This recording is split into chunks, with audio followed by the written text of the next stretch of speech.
spring. I hit send, swearing I'd start next Friday's column this weekend. Then I went out to the waiting area of my office. I'm a clinical psychologist in my day job, and spent a few minutes straightening magazines and swabbing fingerprints off the coffee table's glass top with Windex. Apparently my colleagues' current caseloads don't include obsessives. All square, I locked the doors and drove to the Hunan Walk.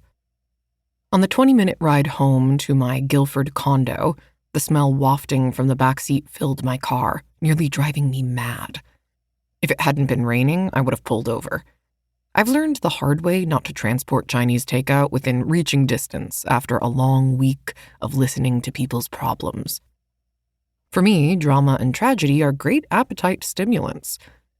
Last month, trapped for 40 minutes in Friday's rush hour traffic over the Q Bridge and through the construction zone out of New Haven, I opened the dumpling container at the half-hour mark. And what are dumplings without dipping sauce? Both my upholstery and my brand new, barely out of the plastic, $300 Eileen Fisher pantsuit had required professional dry cleaning. Sometimes a physical barrier is the only way to avoid temptation.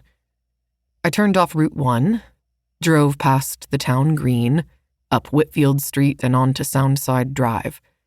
Flashes of red and blue bounced off the treetops like a bizarre outdoor disco scene. Police again? I had to lay odds on the Nelson couple at the end of the row. They'd threatened to punch each other's lights out several times over the past 6 months, screaming loudly enough for the neighbors to move from orange alert to red and call the cops. Mrs. Dunbarton, self-appointed condo captain, pressured me to check in on them 2 weeks ago. I tried to weasel out of the assignment. Even the cops don't like getting involved in domestic disputes. It's dangerous. "But you are trained in this, aren't you, dear?" Mrs. Dumbarton said. A real professional could handle this, no problem, was clearly the implication. So I buckled and knocked on their door, softly. Maybe they wouldn't hear and I could go home and tell the old biddy I tried. But the Nelsons had answered together, breathing whiskey clouds but admitting nothing, deflecting my tentative expressions of concern. The ranks had closed, at least against the outside world, at least against a nosy neighbor. I glanced at my watch. Just before 8 o'clock. Both Nelsons worked until 6. Unlikely that they'd already had enough to drink to launch their cycle and force the complex into high alert. Besides, their end unit was completely dark. A fire, then? I sniffed the air and pressed on the accelerator, my neck muscles stiffening with fear. My sister Janice had nagged me for years to make copies of the family photos, and I'd meant to transfer my financial files to the safe deposit box.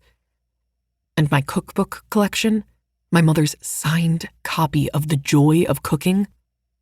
Around the bend, there were no fire trucks in sight. But 2 patrol cars and a white minivan had parked in front of the condo next to mine, partially blocking my driveway. I sucked in a deep breath, grabbed my purse and an old newspaper, and struggled into a khaki raincoat, the one my ex-husband, Mark, insisted made me look like Sal Spade. Dumb bugger couldn't even get his insults straight. I held the newspaper over my head against the rain and dashed to the plastic-covered policeman lounging beside the nearest cruiser. "Excuse me, officer. I'm Dr. Rebecca Butterman. I live next door." I gestured to my own apartment with my purse. "What's going on?" "Sorry, ma'am," said the uniformed man. He looked babyishly young, with a buzz haircut and a round pink face. "Can't really tell you anything, but the detective will want to speak with you. Hold on, I'll call him." He switched his umbrella to his left hand, put his rosebud mouth to his walkie-talkie, and reported that a next-door neighbor was now available to interview. The rain began to pelt us in earnest. A burly man in rumpled khakis and a tweed jacket emerged from the condo, clutching a battered black umbrella. He strode across the lawn in our direction, then peered at me over his rain-spattered reading glasses.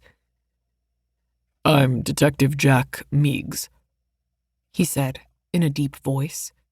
Bass, if he were singing.